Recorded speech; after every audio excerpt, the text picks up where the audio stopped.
Est-ce que la Russie cible la France particulièrement? Est-ce que ça vous semblerait d'ailleurs, est-ce que ça vous semble légitime qu'elle le fasse? Vous savez, il y a aussi un élément assez intéressant qui fait partie de de cette anthologie d'ingérence informationnelle russe, et l'histoire des punaises de lit. Mais vous savez, le plus grave, c'est lorsque les punaises sont dans la tête et pas dans les lits.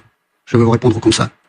Donc là, ça n'a rien à voir avec la réalité. La réalité, la Russie ne menace personne, ni sur le plan informationnel, ni sur le plan militaire. Tout ça, c'est du fantasme. C'est du fantasme des autorités françaises, basé sur rien. Non, c'est un élément de manipulation de l'opinion publique. Mais pour parce qu'il faut créer. Dans quel but? Bah, écoutez, maintenir les gens dans la peur, c'est les maintenir sous un grand pouvoir, disait Machiavel. Donc là, c'est comme ça que ça. On a plus peur du pouvoir en Russie qu'en France. Mais est-ce que la Russie vous menace? C'est ça la question. Est-ce que la Russie vous menace? Est-ce que vous avez jamais entendu un officiel russe menaçant la France? Est-ce que vous avez jamais vu un document doctrinal ou un document, je sais pas, une loi dans laquelle il y a des menaces pour la France? Tout est inventé.